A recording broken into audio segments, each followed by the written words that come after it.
Hi everyone. Welcome to Telugu stock channel. ఈ video ద్వారా నేను common stocks and uncommon profits అనే బుక్ గురించి నేను ఎక్స్‌ప్లెయిన్ చేస్తాను. అయితే దీంట్లో ఫిలిప్ ఏ. ఫిషర్ చెప్పిన ఇన్వెస్ట్‌మెంట్ ఫిలాసఫీ గురించి మనం ఈ పార్ట్ 3 వీడియోలో నేర్చుకుంటున్నాం. సో పార్ట్ 1 అండ్ పార్ట్ 2 వీడియోస్‌లో ఆల్రెడీ స్టాక్స్‌ని ఎలా సెలెక్ట్ చేసుకోవాలి, ఎప్పుడు కొనాలి, ఎప్పుడు అమ్మాలి అనే పాయింట్స్ మనం డిస్కస్ చేసుకున్నాం. ఈ పార్ట్ 3 వీడియోలో మనం ఇన్వెస్ట్‌మెంట్ చేస్తున్నప్పుడు గుర్తుపెట్టుకోవాల్సిన కొన్ని ఫిలాసఫీస్ ఏంటి అనేది చూద్దాం. సో మనం ఇన్వెస్ట్‌మెంట్ చేసేటప్పుడు మనకి study and understand more companies అంటే చాలా కంపెనీస్ గురించి మనం తెలుసుకోవాల్సి ఉంటుంది. మీకు ఒకవేళ స్టాక్ మార్కెట్ గురించి ఎలాంటి అవగాహన లేకపోయినా కూడా మీరు కూడా దగ్గరగా ఒక 100 స్టాక్ మార్కెట్ కంపెనీలు తెలిసుంటాయి. ఎందుకంటే ఇప్పుడు సపోజ్ కోల్‌గేట్ ఉంది, మనకి పేస్ట్ ఐడియా ఉంటుంది.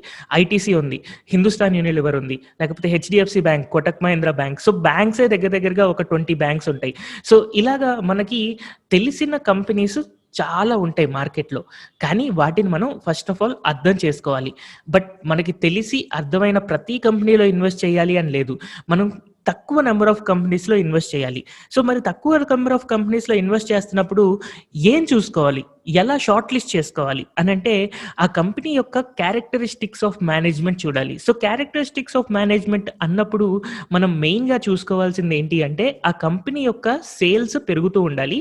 జనరల్‌గా ఆ సేల్స్ ఇంక్రీజ్ అనేది ఇండస్ట్రీ యొక్క యావరేజ్ కంటే ఇంకా ఫాస్ట్‌గా ఉండాలి. అండ్ మోర్ ఇంపార్టెంట్‌లీ ఆ కంపెనీ యొక్క ప్రాఫిట్స్ కూడా ఇంకా ఫాస్ట్‌గా పెరుగుతూ ఉండాలి. అలాంటప్పుడు ఆ కంపెనీస్‌లో మాత్రమే మనం ఇన్వెస్ట్ చేసుకోవాలి. ఎంత లెస్ నంబర్ ఉంటే అంత మంచిది అన్న ఉద్దేశ్యంతో ఫిలిప్ ఏ. ఫిషర్ చెప్తూ ఉంటాడు. సో మనం గనక ఒకవేళ ఇండియాలో ద బిగ్గెస్ట్ ఇన్వెస్టర్ రాధాకృష్ణ దామని యొక్క పోర్ట్‌ఫోలియో చూసుకున్నా మనకి 11-15 స్టాక్స్ లోపల మాత్రమే ఉన్నాయి. రాకేష్ జుంజున్వాలా పోర్ట్‌ఫోలియో చూసుకున్నా మనకి 50 స్టాక్స్ లోపలే ఉన్నాయి. సరే ప్రపంచంలో biggest investor Warren Buffett portfolio చూసుకున్నా 100 స్టాక్స్ ఉన్నాయి. అయితే 100 అనేది కూడా అతనికి ఒక రకంగా తక్కువ నంబర్. ఎందుకోసం అంటే వారెన్ బఫెట్‌కున్న ఆస్తితో కంపేర్ చేసుకుంటే 100 స్టాక్స్ అనేది చాలా తక్కువ నంబర్ అన్నమాట. సో అలా మనం ఎప్పుడైతే ఇన్వెస్ట్‌మెంట్ స్టార్ట్ చేస్తున్నామో అలాంటప్పుడు మనం చాలా కంపెనీస్ గురించి చదివినా దాంట్లో నుంచి కొన్ని కంపెనీస్ మాత్రమే మనం సెలెక్ట్ చేసుకోవాలి. నా స్టడీ అండ్ అండర్‌స్టాండింగ్ బట్టి అండ్ అలాగే నేను ఇన్వెస్ట్ చేయగలిగిన క్యాపిటల్‌ని బట్టి నేను యావరేజ్‌గా 20-30 స్టాక్స్‌లో ఇన్వెస్ట్ చేస్తూ ఉంటాను.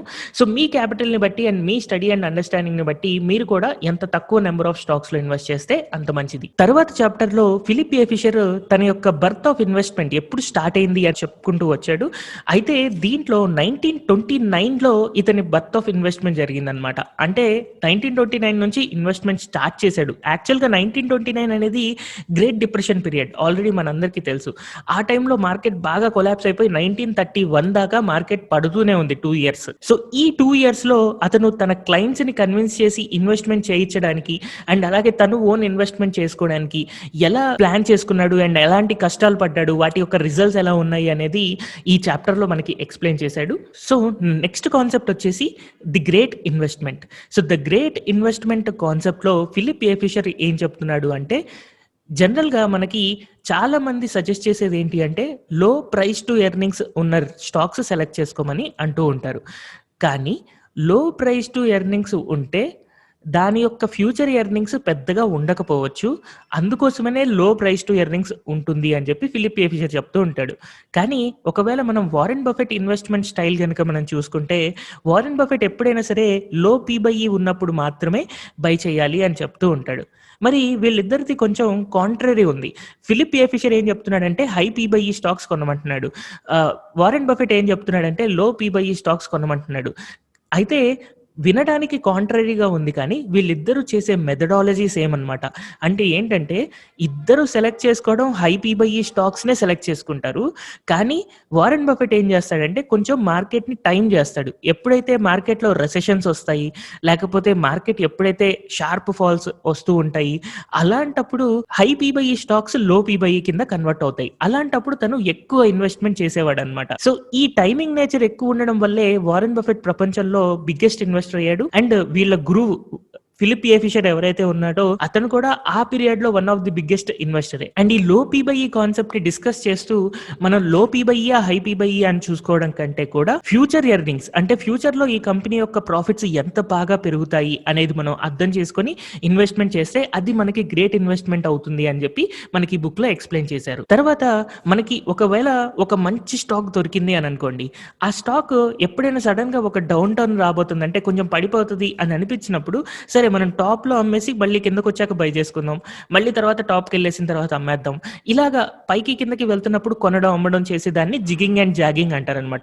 జిగ్ జాగ్ వేలో మనం చేస్తూ ఉండడం. సో ఇలాగ జిగ్ జాగ్ వే చేస్తే దానివల్ల వచ్చే లాభాలేంటి నష్టాలేంటి అనేది మనకి ఈ బుక్ లో ఎక్స్ప్లెయిన్ చేశారు. అండ్ అలాగే కాంట్రరీ ఫిలాసఫీ అంటే జిగ్ జాగ్ చేయకుండా జస్ట్ స్టాక్ ని బై చేసుకుని అలాగే కూర్చోవడం. సో బై చేసి అలా కూర్చుంటే దాని వల్ల అడ్వాంటేజెస్ ఎలా ఉంటాయి, డిసడ్వాంటేజెస్ ఎలా ఉంటాయి అని కూడా మనకి బుక్ లో ఎక్స్ప్లెయిన్ చేశారు. అయితే దీన్ని సింపుల్ గా కనుక మనం అర్థం చేసుకుంటే మార్కెట్ ని టైం చేయడం అనేది జిగింగ్ అండ్ జాగింగ్, లేదు మార్కెట్ ని నేను టైం చేయను సింపుల్ గా కొనుక్కొని పెట్టుకుంటాను అనేది మనకి కాంట్రరీ ఫిలాసఫీ. ఈ రెండిట్లో నా పరంగా కాంట్రరీ ఫిలాసఫీ అనేది మనకి చాలా బాగా వర్కౌట్ అవుతుంది. ఎందుకంటే ఎమోషనల్ గా జిగింగ్ అండ్ జాగింగ్ లో ఫెయిల్యూర్ అవ్వడానికి చాలా ఎక్కువ పాసిబిలిటీ ఉంటుంది.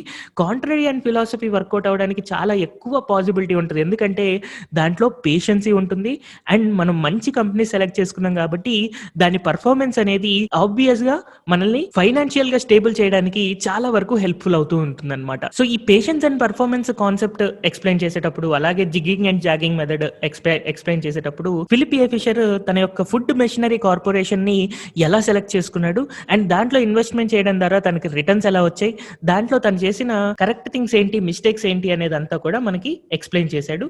అండ్ అలాగే డౌ కెమికల్ కంపెనీలో కూడా తను మల్టిపుల్ రిటర్న్స్ సంపాదించాడు అండ్ దాన్ని కూడా ఎలా సెలెక్ట్ చేసుకున్నాడు, ఎప్పుడు కొన్నాడు ఏంటి అనేది కూడా మనకి ఎక్స్ప్లెయిన్ చేయడం జరిగింది. తన ఇన్వెస్ట్మెంట్ కెరీర్ లో స్టాక్ మార్కెట్ అతనికి ఏం నేర్పించింది అనేది మనకి ఎక్స్ప్లెయిన్ చేస్తూ ఉన్నాడు. అయితే దాంట్లో మెయిన్ గా మనకి ఎక్స్ప్లెయిన్ చేసిన కాన్సెప్ట్ ఏంటంటే do few things well rather than doing all the things. అంటే మనకి ఏదైతే అర్థమవుతుందో, ఏ పని అయితే వచ్చో దాన్ని ఇంకా బాగా చేయడానికి ట్రై చేయండి.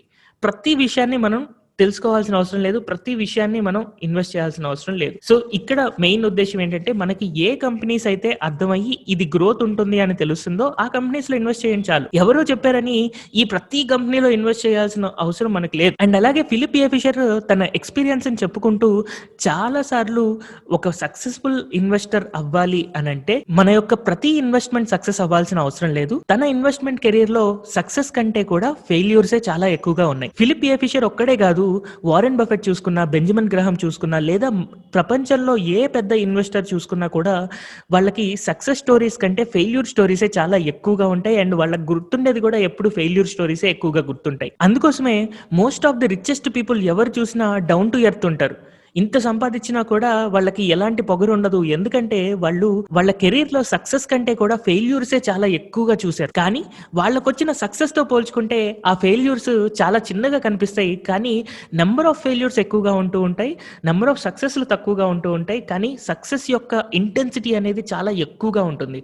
సో అలాగే మనం ఇన్వెస్ట్మెంట్ చేసినప్పుడు మేబీ మనం 30 స్టాక్స్ లో ఇన్వెస్ట్ చేసాం అనుకోండి, 20 ఫెయిల్ అయ్యాయి అనుకుందాం, 10 సక్సెస్ అయ్యాయి అనుకుందాం. అయినా కూడా ఈ 10 సక్సెస్ అయిన కంపెనీస్ ఏవైతే ఉన్నాయో అవి మనకి మల్టిపుల్ రిటర్న్స్ తీసుకొస్తూ ఉంటాయి.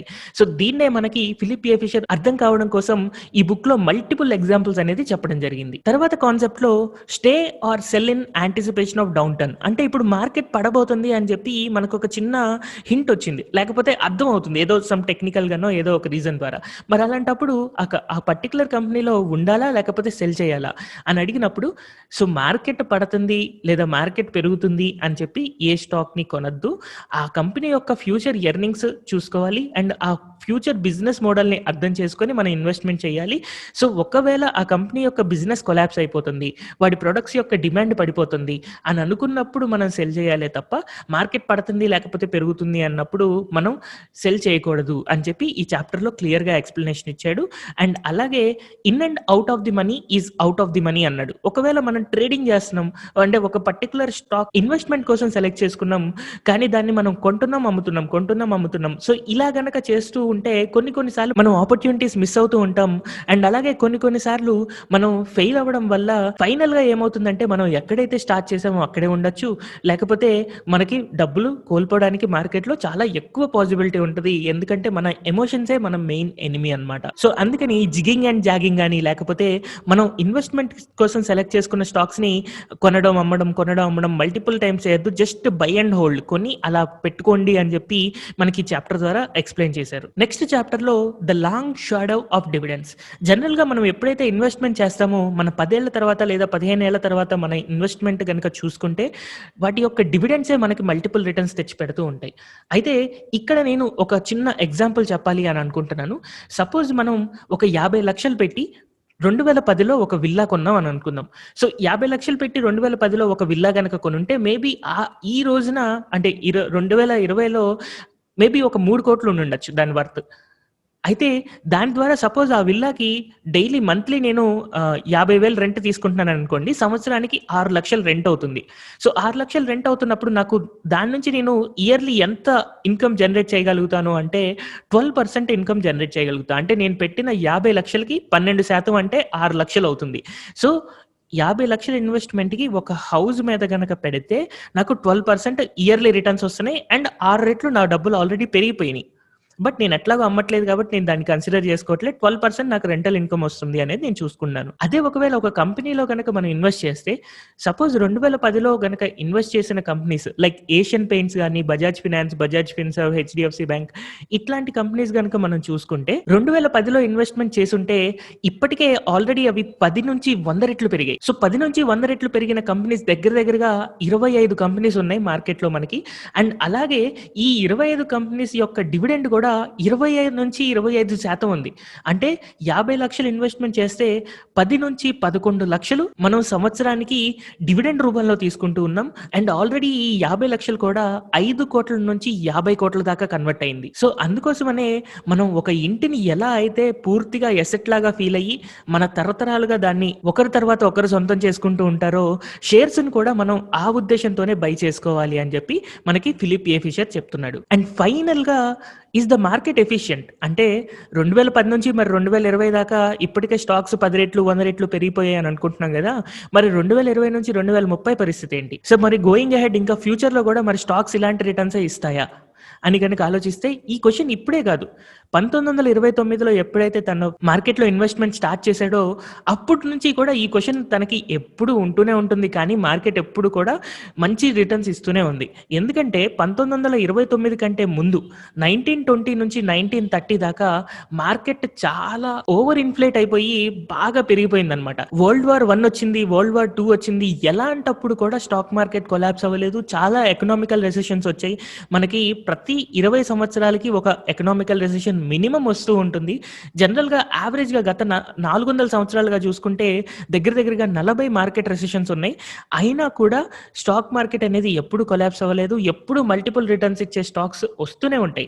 అంతెందుకు కేవలం ఈ 2020 సంవత్సరంలోనే ఇండియన్ స్టాక్ మార్కెట్‌లో 10 రెట్లు పెరిగిన స్టాక్స్ ఎన్నున్నాయనేది చూడండి. మీకే ఆబ్వియస్‌గా మనకి మల్టిపుల్ రిటర్న్స్ సంపాదించడానికి ఎంతవరకు పాసిబిలిటీ ఉందనేది చాలా క్లియర్‌గా అర్థమైపోతుంది.